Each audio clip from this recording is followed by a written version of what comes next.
timeline flowing by the waves, and I've seen nightmares like I'm dreaming. Feel like rapping every day but I'm scared everyone is listening. Ang mahirap sa mundo ay ipakita ang talento, lalo na pagka ang plano mo din nila suportado. Isang bagay lang mabago, iibahin na ang konteksto. Para saan pananabuhay kung ang buhay mismo gago? Isusulat sa kanta upang maramdam ng lahat ang karanasan na hindi ko mapigilan bumaka.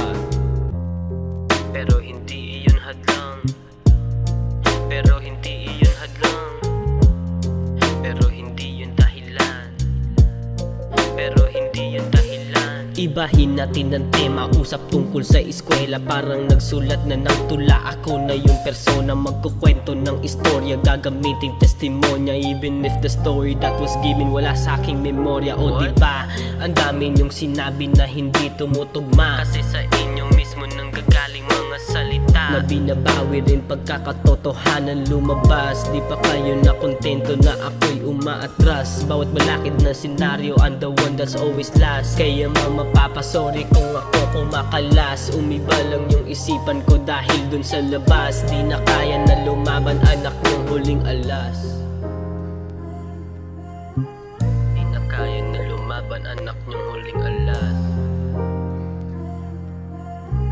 Di na kaya na lumaban, anak ng huling alas.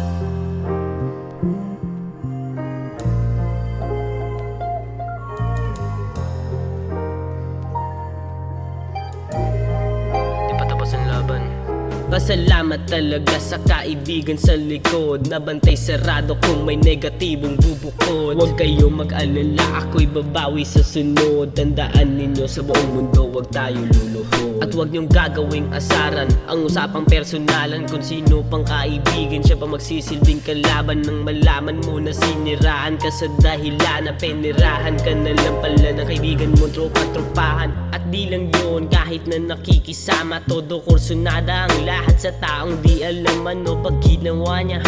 Tanavid? Ano ba ginawa niya?